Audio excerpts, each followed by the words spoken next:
Hi friends, welcome to our channel. నేను మీ లక్ష్మీ ప్రసన్న. ఈరోజు మన రెసిపీ వచ్చేసి చికెన్ ఫ్రై. వంట రాని వాళ్ళు కూడా చాలా ఈజీగా ఈ చికెన్ ఫ్రైని చేసుకోవచ్చు. మరి ఆలస్యం చేయకుండా ఈ చికెన్ ఫ్రైని ఎలా ప్రిపేర్ చేయాలో చూద్దాం. దీనికోసం ముందుగా స్టవ్ పై కడాయి పెట్టి అందులో 1 టేబుల్ స్పూన్ ఆయిల్ని వేయండి. ఆయిల్ వేడైన తర్వాత ఇప్పుడు ఇందులోకి శుభ్రంగా కడిగి పెట్టుకున్న కేజీ చికెన్ని వేసుకోండి. ఇప్పుడు ఇందులోకి రుచికి సరిపడా సాల్ట్, 1/2 టీ స్పూన్ పసుపును వేసి కలుపుకోండి.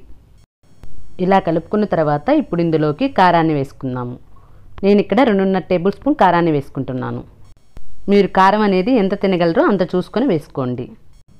ఇలా కారాన్ని వేసుకొని బాగా కలుపుకోండి. ఇలా కలుపుకున్న తర్వాత చూడండి, మనకు చికెన్ నుండి వాటర్ అనేవి బయటకు వచ్చాయి. ఇప్పుడు దీనిపై మూత పెట్టి మంటను మీడియం ఫ్లేమ్లో పెట్టి ఈ చికెన్ని ఉడికించండి. మధ్య మధ్యలో ఇలా మూత తీసి కలుపుకుంటూ ఉడికించుకోండి.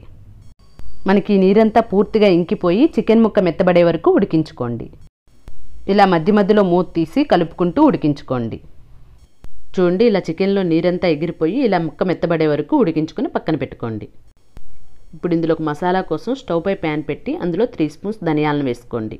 అలాగే 1 స్పూన్ జీలకర్ర వేయండి. 1 చెక్క, 5-6 లవంగాలు, 2 యాలకులను కూడా వేసుకోండి. అలాగే 1 స్పూన్ మిరియాలను కూడా వేసుకొని ఫ్రై చేసుకోండి. ఇప్పుడు ఇందులోకి కొద్దిగా కొబ్బరిని తీసుకుని ఇలా ముక్కలుగా కట్ చేసుకుని వేసుకొని ఫ్రై చేసుకోండి. చూడండి, ఇలా ఫ్రై అయిన తర్వాత స్టవ్ ఆఫ్ చేసి చల్లారనిచ్చి మిక్సీ జార్లో వేసుకుని మెత్తని పొడిలా గ్రైండ్ చేసుకోండి. చూడండి, ఇలా గ్రైండ్ చేసుకుని పక్కన పెట్టుకోండి. ఇప్పుడు స్టవ్ పై కడాయి పెట్టి అందులో 1.5 టేబుల్ స్పూన్ ఆయిల్ని వేసుకోండి. ఆయిల్ వేడైన తర్వాత ఇప్పుడు ఇందులోకి 1 స్పూన్ జీలకర్ర, 1 చిన్న చెక్క, 2 లవంగాలను వేసి ఫ్రై చేసుకోండి. ఇవిలా ఫ్రై అయిన తర్వాత చిన్న ముక్కలుగా కట్ చేసిన 2 ఉల్లిపాయలను, 5-6 పచ్చిమిర్చిని వేసుకుని ఫ్రై చేసుకోండి. ఉల్లిపాయ ముక్కలు గోల్డెన్ బ్రౌన్ కలర్ వచ్చే వరకు ఫ్రై చేసుకోండి. చూడండి, ఇలా ఉల్లిపాయ ముక్కలు గోల్డెన్ బ్రౌన్ కలర్లోకి వచ్చాక ఇప్పుడు ఇందులోకి 2 టేబుల్ స్పూన్ అల్లం వెల్లుల్లి పేస్ట్ని వేసుకొని ఫ్రై చేసుకోండి. అల్లం వెల్లుల్లి పేస్ట్ పచ్చివాసన పోయే వరకు ఫ్రై చేసుకోండి. అల్లం వెల్లుల్లి పేస్ట్ పచ్చివాసన పోయే వరకు ఫ్రై చేసుకున్న తర్వాత ఇప్పుడు ఇందులోకి కట్ చేసి పెట్టుకున్న 1 టమోటాను వేసుకుని కలుపుకోండి. ఇలా టమోటాను వేసుకుని కలుపుకున్న తర్వాత దీనిపై మూత పెట్టి టమోటా మెత్తబడే వరకు ఉడికించుకోండి. చూడండి, టమోటా ఇలా సాఫ్ట్గా ఉడికేంత వరకు ఉడికించుకున్న తర్వాత ఇప్పుడు ఈ మసాలాకు సరిపడా సాల్ట్ని వేసుకోండి. ఆల్రెడీ మనం చికెన్లో వేసుకుని ఉడికించుకున్నాం కాబట్టి సాల్ట్ని చూసుకొని కొద్దిగా వేసుకోండి. ఇవన్నీ ఇలా ఫ్రై అయిన తర్వాత ఇప్పుడు ఇందులోకి మనం ఉడికించుకున్న చికెన్ని వేసుకొని కలుపుకోండి. ముక్క చెదరకుండా జాగ్రత్తగా కలుపుకోండి. హై ఫ్లేమ్లోనే 2-3 నిమిషాలు ఇలా బాగా కలుపుకోండి.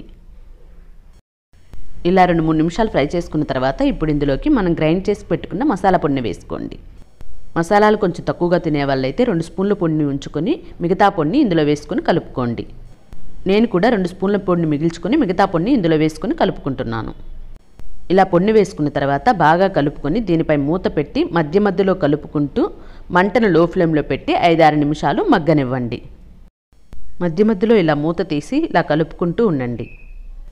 ముక్క చెదరకుండా జాగ్రత్తగా కలుపుకోండి. చూడండి, ఇలా మసాలాలంతా ముక్కకు బాగా పట్టి ఇలా బాగా ఫ్రై అయ్యేంత వరకు ఫ్రై చేసుకోండి. ఇలా ఫ్రై చేసుకున్న తర్వాత చివరిగా ఇందులోకి కొత్తిమీరను వేసుకొని కలుపుకోండి. అంతేనండి, మనకి చాలా ఈజీగా చాలా టేస్టీగా ఉండే చికెన్ ఫ్రై రెడీ అయిపోయింది. ఈ చికెన్ ఫ్రై రెసిపీ కనుక మీకు నచ్చినట్లయితే తప్పకుండా ఒక లైక్ చేసి మీ ఫ్రెండ్స్కి, ఫ్యామిలీ మెంబర్స్కి షేర్ చేయండి. మీరు కూడా ట్రై చేసి ఎలా వచ్చిందో మీ ఫీడ్బ్యాక్ని కమెంట్ చేయండి. ఫస్ట్ టైం మన ఛానల్ చూస్తున్నట్లయితే మన ఛానల్ని సబ్స్క్రైబ్ చేసుకోండి. Thank you for watching.